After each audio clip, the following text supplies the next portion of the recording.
अस्सलाम वालेकुम नाज़रीन, मैं हूं अरसलान कोकर। आप देख रहे हैं प्रोग्राम तब्दीली और आज की अहम और बड़ी समात सुप्रीम कोर्ट के हवाले से प्रैक्टिस एंड प्रोसीजर बिल रोका गया था 13 अप्रैल को और 8 रुकनी बेंच ने इसको अपहोल्ड किया था। आज इस पर एक फुल कोर्ट समात हुई। अच्छा, मामला ये है कि फुल कोर्ट समात तो जो हुई सो हुई। काजी फाइज ईसा साहब का आज पहला दिन है चीफ जस्टिस ऑफ पाकिस्तान के तौर पर। हल्फ उठाने के बाद ये पहला बेंच उन्होंने बनाया और फुल कोर्ट बेंच बना। 9 दरख्वास्तें प्रैक्टिस एंड प्रोसीजर बिल के अगेंस्ट थी और 3 दरख्वास्तें फुल कोर्ट की समात के हवाले से थी। तो आज फुल कोर्ट बन गया। लेकिन क्या आम आदमी के जो केसेस 57,000 के करीब इस वक्त पेंडिंग पड़े हैं सुप्रीम कोर्ट में, इस एक समात के बाद, यानी वो समात जिससे सुप्रीम कोर्ट की पावर्स के हवाले से मामलात हैं, 184(3) की बात है, जिसमें सुप्रीम कोर्ट की पावर्स, चीफ जस्टिस की पावर्स का जिक्र है, क्या सो मोटो एक्शन हो, बेंच बनाने की पावर हो? क्योंकि बेंचेस पे गुज़िश्ता चीफ जस्टिस के बनाए हुए बेंचेस पे काफ़ी सवालात उठते रहे। उमर अता बंदियाल साहब जब गए तो 13 मई का ये केस भी छोड़कर गए, जाते जाते नैब वाला मामला भी बना गए और यूँ लगता यूँ है कि शायद नवाज शरीफ साहब अब फिर कहीं लेट ना हो जाएं, क्योंकि नैब के मामलात अब उनको सामना करना पड़ेगा, क्योंकि वो तो रुक गया। अब उस पर भी क्या होगा, कैसे होगा? क्या हम हमेशा से सुनते आ रहे हैं कि सुप्रीम कोर्ट, या देखते आ रहे हैं कि पॉलिटिकल केसेस का एक महवर बनी हुई है, उससे निकल के बहुत सारे 57,000 केसेस हैं, तो कितने केसेस होंगे? आज की समात में भी अगर हम देखें तो समात में ये जिक्र भी किया गया और चीफ जस्टिस की जानिब से भी कि फैसला हो जाए तो उसके बाद 57,000 केसेस हमारे मुंतज़र हैं। ख्वाजा तारिक रहीम साहब ने इस पर लंबी चौड़ी बहस की, दलाइल दिए और काफ़ी पैराए में दलाइल हुए। क्या पार्लियामेंट इख्तियारात महदूद कर सकती है? क्या ये आइन और कानून का हिस्सा है कि सुप्रीम कोर्ट इस हवाले से काम कर सकती है? ये काफ़ी इबाहम आज पाया गया। आमिर इलियास राना साहब सीनियर सहाफ़ी और जर्नलिस्ट हैं, उन्होंने हमें ज्वाइन किया है। हाफिज़ एहसान साहब माहिर कानून हैं, उन्होंने भी हमें ज्वाइन किया। बहुत शुक्रिया जी दोनों हजरात का। आमिर साहब, पहले तो सर आपसे, क्या हालात वाक़यात देखे सर आज, और एक लंबी चौड़ी समात लाइव चली, तारीख़ में पहली बार ऑन कैमरा ये समात हुई, फिर प्रैक्टिस एंड प्रोसीजर बिल बड़ा अहम बिल हो गया और पास हुआ है कानून पार्लियामेंट से। आज बहस इस पर होती रही, क्या अदालत इस पर मजीद कोई कार्रवाई कर सकती है, नहीं कर सकती है। इसके बरक्स पहला दिन था आज जस्टिस काजी फाइज ईसा का, उनका जो मिलिट्री कोर्ट्स के हवाले से अलग हुए और उसके बाद वो किसी बेंच का हिस्सा नहीं बने और फिर बेंच बनाया तो फुल कोर्ट बनाया। देखें जी, बड़ी लंबी चौड़ी तमहीद आपने भी बता दी। बात सिंपल और सादा सी है कि सुप्रीम कोर्ट के चीफ जस्टिस जो रोस्टर बनाते हैं, मास्टर ऑफ द रोस्टर हैं। आज जो चीफ जस्टिस साहब बैठे हैं वो कहते हैं मुझे तो कोई इतराज़ नहीं कि मेरे इख्तियारात एक कमेटी बना के और चला दे, मुझे कोई इतराज़ नहीं है और पार्लियामेंट ने बनाया है। तो जो ख्वाजा तारिक रहीम साहब, जिनको उर्फ़े आम में KTR कहा जाता है, वो हमेशा से विकेट बना के संभाल के अंपायर के साथ मिल के खेलते थे। आज मैंने तो खैर उनकी काबिल तरस हालत देखी सवालात के ऊपर।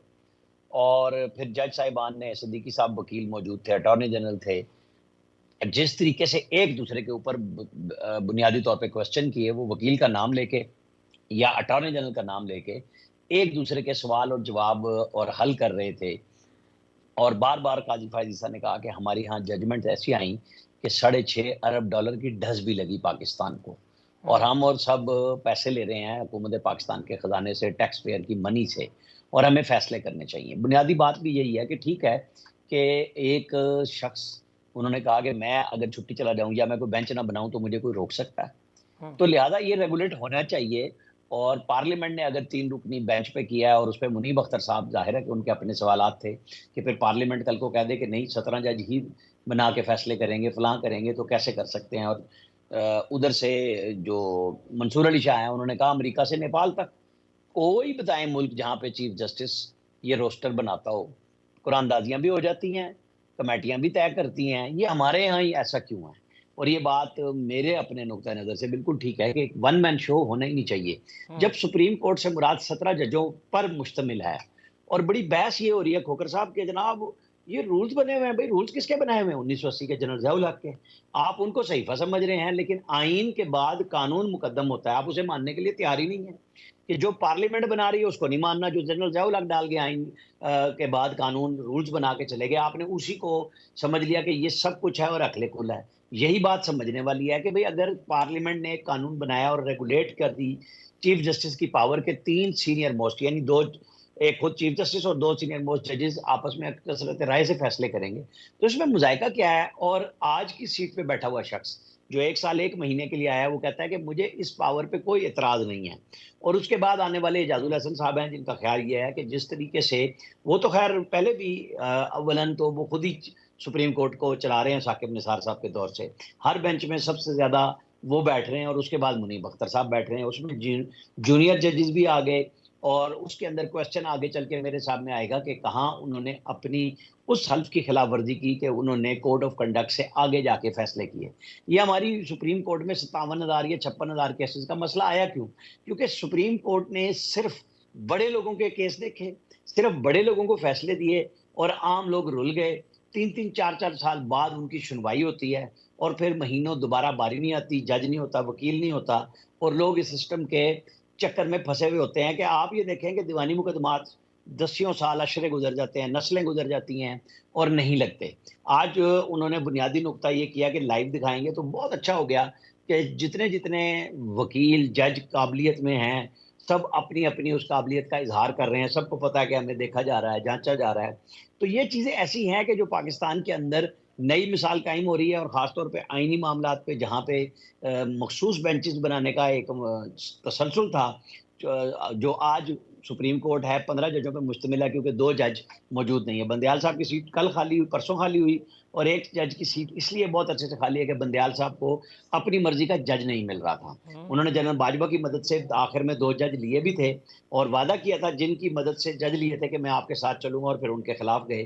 तो नतीजा उन्होंने देखा कि वो 14 मई के इलेक्शन नहीं करा सके और जब फैसला कर लिया उस पर अमल दरामद नहीं कर सके और अमल दरामद के बाद 27 सफ़े के फैसले में आपको मिला क्या? मुनीब अख्तर साहब ने लिखा है, किसी को सजा दी, शहबाज शरीफ को, डार साहब को, फौज को और इलेक्शन कमीशन को, किसी के ऊपर सजा नहीं दी क्योंकि वो ऐसा कर नहीं सकते थे कि ये मन पसंदी के ऊपर ख्वाहिशात के ऊपर मबनी 63 ए को रीराइट किया गया था। मेरे ख्याल में वंस फॉर ऑल एक चीज़ तय होने जा रही है और बहुत अच्छा है। और जो मामलात है, मैं तो चीफ जस्टिस साहब से रिक्वेस्ट यही करता हूँ कि वो अभी तो शायद आज मंसूर अली शाह साहब 10 दिन के लिए चले जाएंगे। इस दौरान उनको चाहिए कि वो 2 जज पूरे करें, 17 जज फुल कोर्ट बिठाएं और जितने मसाइल और मामलात तनाज़ात के हैं जिनके ऊपर आप और हम रोज़ बात करते हैं उनको तय कर दें और उसके बाद 10 दिन लगें, 5 दिन लगें, आप फिर फुल कोर्ट चलाएं या कुछ भी करें, आम आदमी के केसेस हल करें। ये क्या ये मुमकिन नहीं है जब हमारे 17 जज बैठे हों और क्यों नहीं वो मुमकिन फुल है टाइम सर? इनका केसेस काम लगाएं आज ज्यादा से आज ज्यादा जैसा और हर रोज एक नया जज ऑथर करता जाए, फैसले करते जाएं।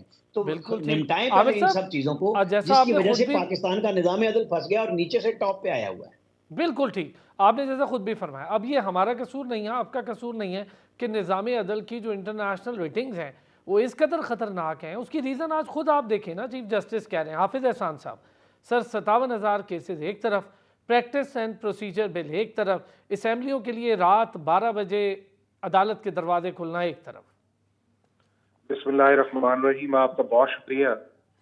पिछले 30-35 साल से जो हमारे मुल्क के अंदर ये सारी चीजें चल रही हैं, उनका अब हर चीज जो है वो अपने वक्त पे एक्सपोज हो रही है और उस एक्सपोजर का आप ये देख लें कि हमारे इंस्टीट्यूशंस की जो रैंकिंग है वो दुनिया के ममालिक के अंदर किस तरह है। चाहे हमारी जुडिशरी देख लें, चाहे हमारी गवर्नेंस देख लें, चाहे उसके बाद हमारे सोशल जस्टिस के सेक्टर्स देख लें, फिर हमारी आप देख लें जो प्रोविंशियल गवर्नमेंट्स हैं, लोकल गवर्नमेंट्स हैं, और उसके साथ साथ जो हमारी जुडिशियल डिलीवरेंस है, आप सबको अगर देखें तो डिक्लाइन का एक फास्ट ट्रेंड जो है वो चल रहा है और अब हम उस नहज पे पहुंच गए हैं कि कहीं हम 140 नंबर पे हैं, कहीं 150 नंबर पे हैं, कहीं 160 नंबर पे हैं।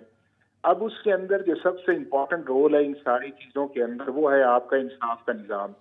अब उस इंसाफ के निज़ाम के अंदर जो चीजें होनी चाहिए थी ना हमने पाकिस्तान के बनते हुए किया और ना ही पाकिस्तान के बनने के बाद हमने उन एक्सपीरियंस से सोचा कि हमें इसे बेहतर करना चाहिए।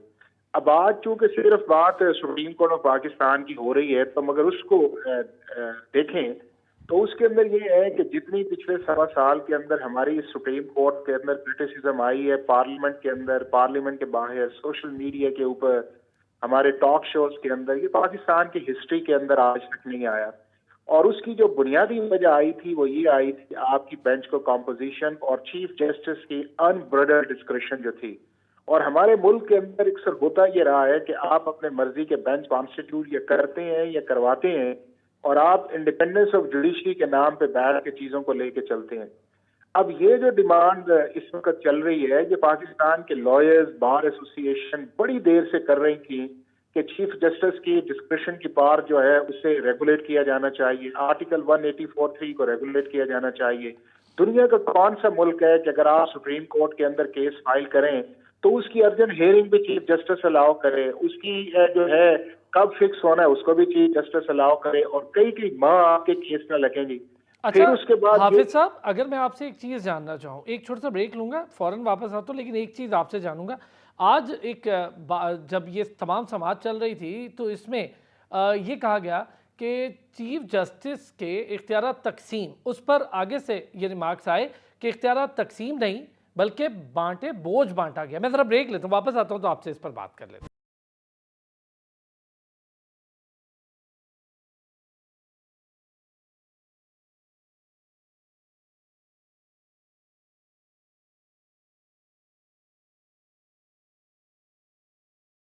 वेलकम बैक जी। जी हाफिज साहब, अपनी बात भी मुकम्मल कीजिएगा, और वो मेरा जो सवाल था कि जो बात कही गई बांटने की बजाय बोझ बांटने की, तकसीम करने की बजाय बोझ बांटने की। अब आप ये देखें कि जब आपने पिछले 1.25 साल अपना बोझ बांटा नहीं था तो आपने रिजल्ट देख लिया ना, कि ना आपकी जजमेंट जो है उसकी क्रेडिबिलिटी आ रही है, ना आपकी जजमेंट्स को माना जा रहा है, और ना आपकी जजमेंट्स जो है इम्प्लीमेंट हो रही हैं। तो ये वही वजह थी। लेकिन अब मैं समझता हूँ कि ये सारा क्रेडिट जो है आज नए चीफ जस्टिस ऑफ पाकिस्तान को देना चाहिए। उन्होंने बड़े दिल का मुजाहरा किया है कि पाकिस्तान की हिस्ट्री के अंदर पहले चीफ जस्टिस हैं कि जिन्होंने ये कहा है कि आप मेरा केस ना लड़ें, मुझे पावर कंसंट्रेशन नहीं चाहिए, मुझे इंस्टीट्यूशन पे बात करनी है। और मैं समझता हूँ वो इसलिए कह रहे हैं कि पिछले 4-5 साल से इस प्रोसेस का विक्टिम रहे हैं। उन्हें पता है कि किस तरह बेंचेस बनते रहे हैं, उन्हें पता है कि किस तरह उन्हें साइड लाइन पे किया जाता रहा, और उन्हें पता है कि किस तरह चीफ जस्टिस जो है वो अपनी अनब्रिल्ड डिस्क्रिशन को इस्तेमाल करता रहा है। और उसके बाद उन सारे जजेस को क्रेडिट देना चाहिए जो पार्लियामेंट की सुप्रीमेसी पे भी बात कर रहे हैं, जो इस चीज के अंदर भी बात कर रहे हैं कि जॉइंट विजडम आनी चाहिए, वो इस चीज पे भी बात कर रहे हैं कि सुप्रीम कोर्ट जो है वो पाकिस्तान के शहरियों के लिए इंसाफ फराहम करने का इदारा है, किसी एक जगह पावर को कंसंट्रेट का नहीं है। उन जजेस की ये भी आज आप देखें कि ऑब्जर्वेशन ये आई है इस चीज के अंदर कि दुनिया के किस मुल्क के अंदर इतनी अनब्रिडल जो है पावर चीफ जस्टिस के पास है कि अगर वो चाहे केस लगे, अगर वो चाहे न लगे, अगर वो चाहे 3 मेंबर्स बेंच बने, अगर वो चाहे 5 मेंबर्स बने, अगर वो चाहे एक दफा केस एडजर्न हो जाए तो अगले उसको कॉज लिस्ट के अंदर ना डाले। तो ये वो सारा इम्पैक्ट था जिसको बार एसोसिएशन ने, और उसके बाद जब पार्लियामेंट ने ये देखा कि सुप्रीम कोर्ट इसको नहीं कर रही और इन्हें ये करना चाहिए था, पार्लियामेंट ये सारी की सारी जो 8 अमेंडमेंट्स हैं, पाकिस्तान का शहरी हो, पाकिस्तान का लॉयर हो, पाकिस्तान का पॉलिटिशियन किसी भी पार्टी से ताल्लुक रखता हो, वो इस चीज से बिल्कुल ठीक कहता है कि ये सारी अमेंडमेंट्स ठीक है। हाँ, आपको प्रोसेस पे है, अगर वो प्रोसेस पे था तो 6-7वां स्टे ऑर्डर देने की जरूरत क्या थी? आप इसका फैसला करते, और अगर ये फैसले वाली बात थी तो आप अपना फुल कोर्ट करते। अब उन सारे चीफ जस्टिस से पूछा जाए कि आज इस नए चीफ जस्टिस ने किस तरह किया, ये है कि पहले केस से पहले भी 15 जजों की मीटिंग की है,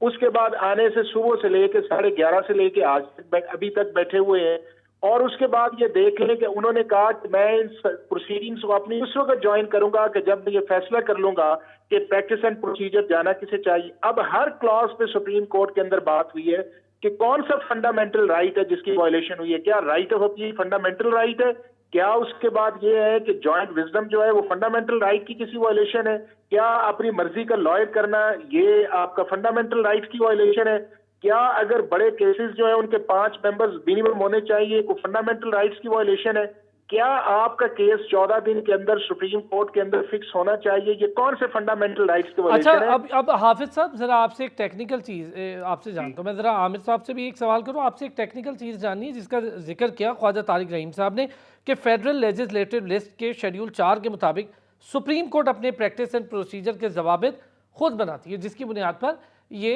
एप्लीकेशन मूव हुई इसके अगेंस्ट। आमिर साहब, एक तो ये, दूसरा ये कि आज सवालात में भी ये बात आई कि क्या चीफ जस्टिस के इख्तियारात जो एक्सरसाइज होती है वो अब कमेटियां करेंगी? सिंपल सी बात है जी, शेड्यूल आइन के तहत सुप्रीम कोर्ट बनी है और सुप्रीम कोर्ट के बाद वाजे तौर पे क्लियर है कि कानून आना है और कानून के बाद रूल्स होते हैं। लेकिन सुप्रीम कोर्ट में जनरल ज़ियाउल हक के 1980 के कवानीन पे अमल दरामद हो रहा है और ब्रेक क्या लगा रहे हैं कि जी रूल्स हमारे हैं, हमारी इंडिपेंडेंस में जा रहे हैं। वो चीफ जस्टिस कह रहे हैं कि नहीं भाई, ये मेरे जात के इख्तियारात है जो मैं नहीं रखना चाहता, तो फिर मसला क्या है। एक चीफ साहब रखना चाह रहे थे क्योंकि वो मर्जी के बेंच बनाना चाह रहे थे, एक चीफ चाहते हैं कि वो इज्तिमाई विजडम में आ जाए और वो लोग फैसला करें दो सीनियर जजों के साथ बैठ के।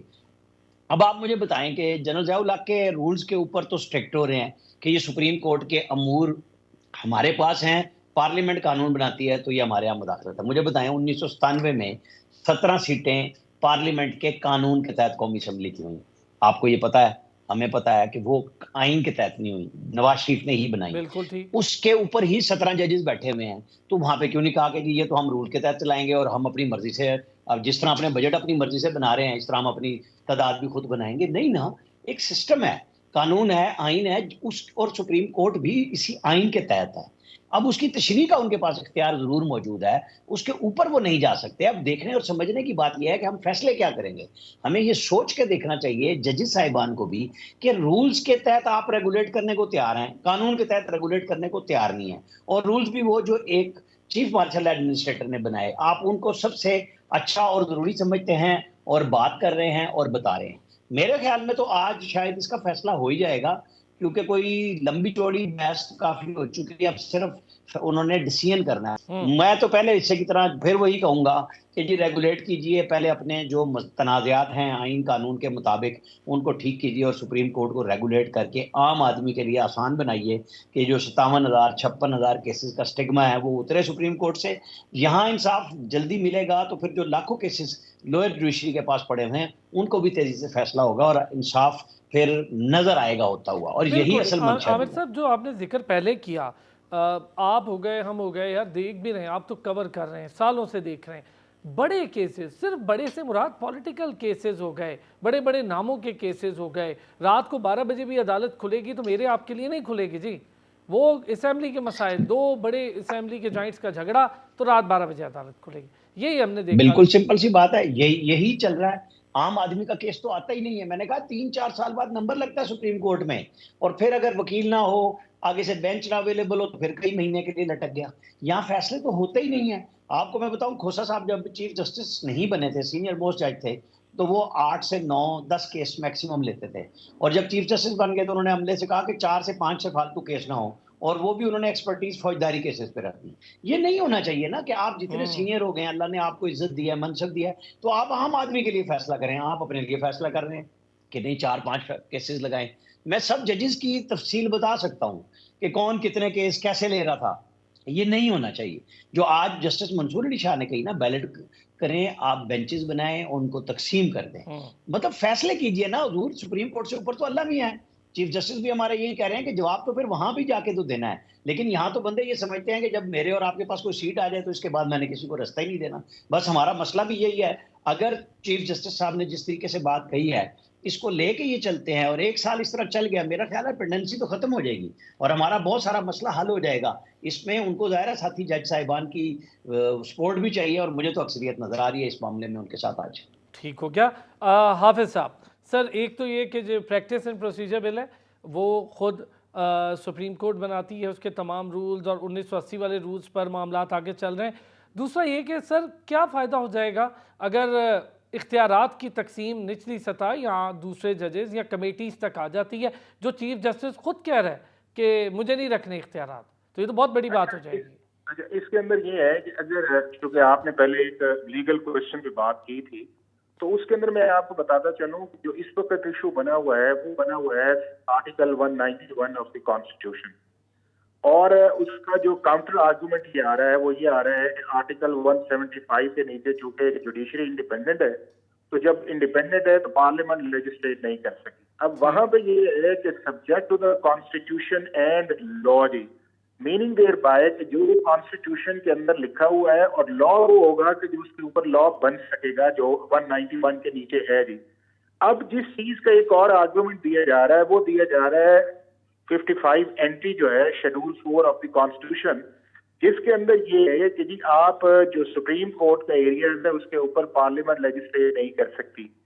अब वो जो जुरिस्डिक्शन है वो उस मामले के अंदर कहती है कि जो कॉन्स्टिट्यूशन ने ऑलरेडी सुप्रीम कोर्ट को जुरिस्डिक्शन कंफर कर दी हुई है उसको आप मिनिमम नहीं कर सकते, या कॉन्स्टिट्यूशन ने इंडिपेंडेंस ऑफ जुडिशरी के मुतालिक जो कॉन्स्टिट्यूशन के अंदर लिखा हुआ है उसको आप चेंज नहीं कर सकते।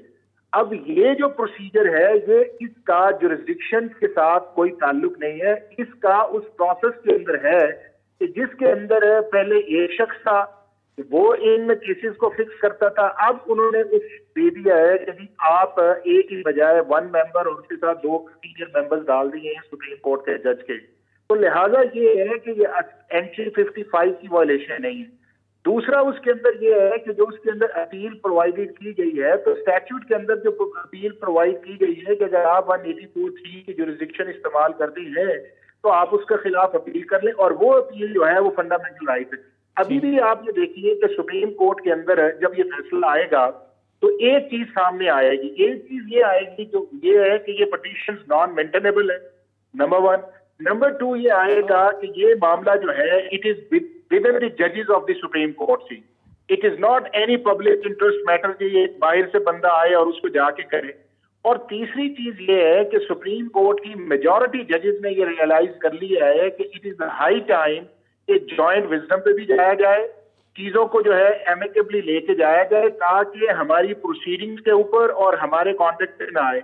इसीलिए आप ये देखें ना कि आप आज सारी प्रोसीडिंग देखें तो पाकिस्तान की जुडिशियल हिस्ट्री के अंदर ये हिस्टोरिकल हुआ है कि आज आपने सुप्रीम कोर्ट की प्रोसीडिंग देखी, आपने जजेस की ऑब्जर्वेशन देखी, और उससे जो सबसे बड़ी चीज सामने आपकी आई कि अब आपके जो सामने जो टिकल्स चलते थे या तरह तरह की रिपोर्टिंग होती थी, पहला स्टेप तो आज ये हुआ कि वो काम खत्म हुआ। सही बात हर है। बंदा अपनी सब मर्जी के चीजें मुताबिक शफाफ और interpretation सामने हो करता था, वो गई, चीज आई। ये बात ठीक है। जिसने भी सुनना था बल्कि कौम ने भी सुनना था तो वो देख लिया। जी, अच्छा, हमारे दूसरा ऊपर ये पता ये नहीं है चला बल्कि ये पता चला कि आज हो क्या रहा है। एक छोटा सा ब्रेक वो क्या रहा है, और ये सुप्रीम कोर्ट अच्छा, और एक और जो सबसे बड़ा चला, अगर साहब एक छोटा सा के आप इजाजत दें, हाफिज साहब एक ब्रेक ले सकूं तो ब्रेक से वापस आके आपकी बात पूरी कंप्लीट करता हूं। एक छोटा सा ब्रेक लेते हैं जी, वापस आते हैं। हाफिज साहब बहुत इंपॉर्टेंट और टेक्निकली जाहिर है कि वो लॉ एक्सपर्ट हैं, वो कानून के मुताबिक वो सारी चीजें हमें बता रहे हैं और ये कह रहे हैं कि जो कुछ हो रहा है इस वक्त ये एक तो अनोखा वाकया तो है तारीख का, लेकिन इससे बहुत सी चीजें सीधी अलाइन स्ट्रेट और शफाफ हो जाएंगी। वापस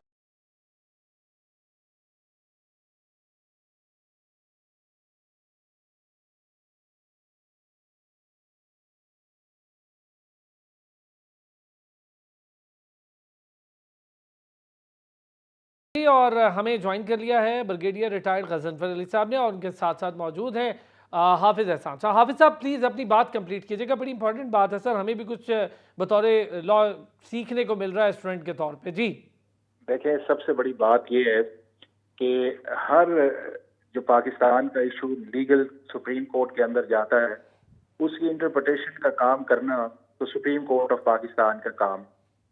अब सुप्रीम कोर्ट ऑफ पाकिस्तान के चीफ जस्टिस की अगर सारी ऑब्जर्वेशन देखें तो उससे एक चीज सामने आई है, वो ये आई है कि जो पार्लियामेंट की तरफ से चीजें आई हैं वो अच्छी चीजें हैं और वो in the interest of Supreme Court और in the interest of public at large है। दूसरी उन चीजों से जो ऑब्जर्वेशन सामने आई है वो ये आई है कि पाकिस्तान के अंदर सुप्रीम कोर्ट के लिए इन चीजों का होना जरूरी था ताकि हमारी सुप्रीम कोर्ट के अंदर क्रिटिसिज्म भी कम हो और जो बड़े बड़े फैसले हम अपनी मर्जी के बेंचेस से करते हैं और उन बेंचेस को भी हम लार्जर बेंच नहीं करते, उसका खात्मा हो ताकि सुप्रीम कोर्ट के ऊपर अननेसेसरीली क्रिटिसिज्म खत्म हो। तीसरा उस चीज के अंदर जो आज चीज सामने आई है वो ये आई है कि पाकिस्तान के जुडिशियल सिस्टम को बेहतर करने की जरूरत है और पाकिस्तान का जुडिशियल सिस्टम उसी वक्त बेहतर हो सकता है जब उसकी पेंडेंसी भी खत्म हो और लोगों का पाकिस्तान के जुडिशियल सिस्टम और specially supreme court of Pakistan पे ट्रस्ट या कॉन्फिडेंस आए।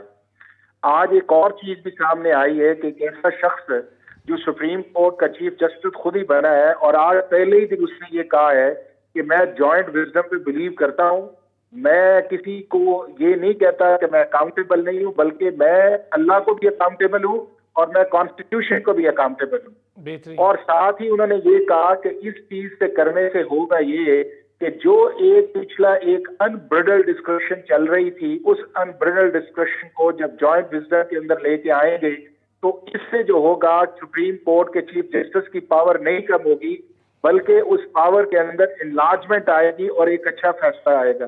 तो अगर इन सारी चीजों के अंदर जाया जाए तो टेक्निकलिटीज हमें नहीं जाना चाहिए। चीफ जस्टिस की ऑब्जर्वेशन और मदर जजेस जो उनके उन्होंने ऑब्जर्वेशन दी उसे सपोर्ट करना चाहिए। ये कोई आर्टिकल 191 का इशू नहीं है, आर्टिकल 175 का इशू नहीं है, एंट्री 55 शेड्यूल का इशू नहीं है। इशू ये है कि क्या इन चीजें करने से हमारे मुल्क के अंदर जुडिशरी और हमारा जो सुप्रीम कोर्ट है उसके अंदर बेहतरी आ सकती है। तो उसका जवाब है बिल्कुल ठीक है। और अगर यही जजेस जो है फुल कोर्ट के अंदर फैसला करते हैं कि नहीं ये सुप्रीम कोर्ट का काम है तो तब भी ठीक है।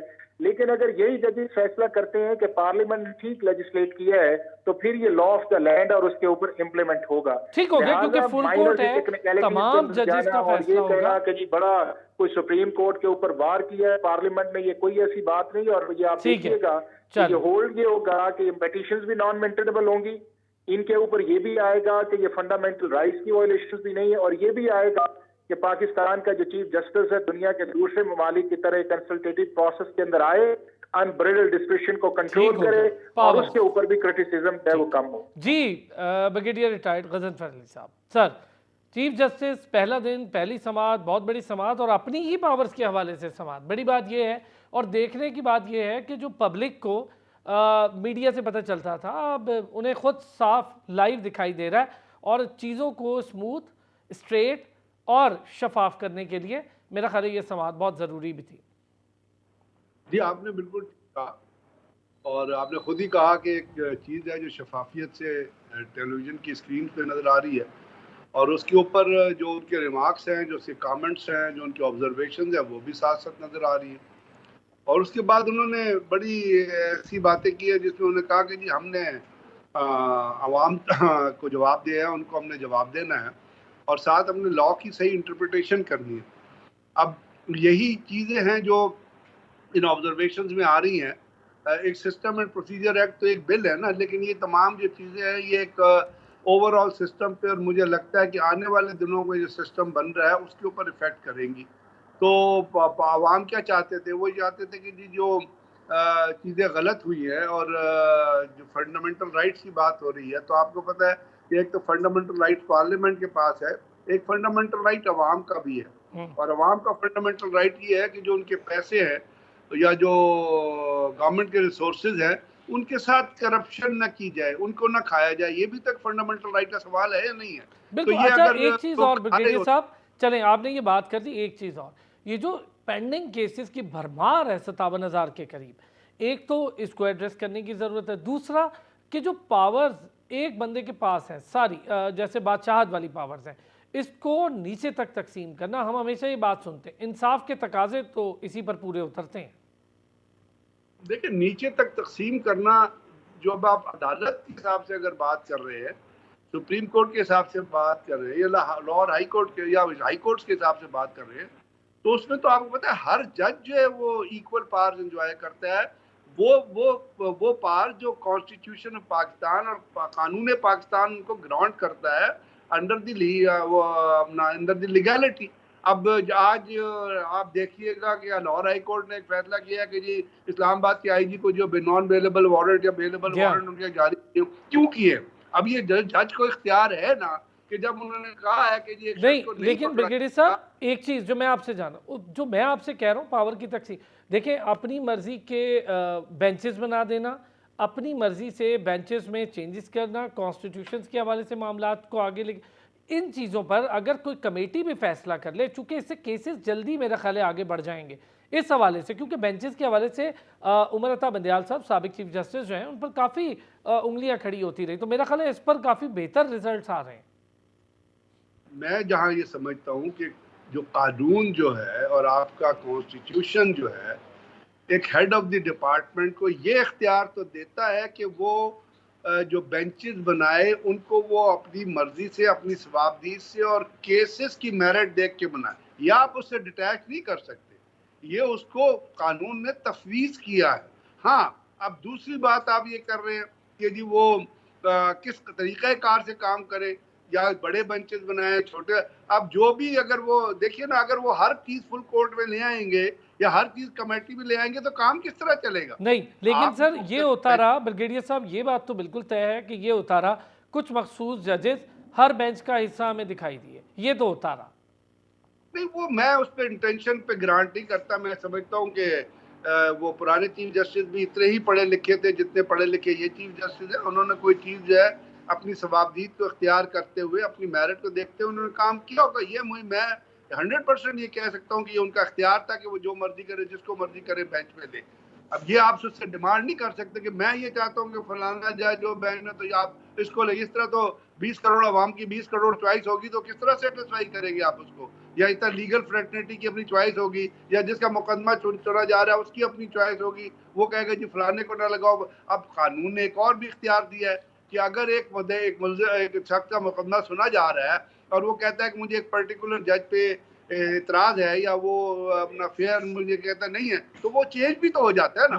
तो ये चीजें बड़ी सेंसिटिव है और इनको उनकी सेंसिटिविटी पे लेना चाहिए। लेकिन बहरहाल आपका सवाल अपनी जगह खड़ा होता है कि जी वो चीजें जो होनी चाहिए, मैं सिर्फ एक ये चीज समझता हूँ कि चीज मेरिट पे होनी चाहिए, ठीक, इंसाफ के तकाजे के मुताबिक होनी चाहिए।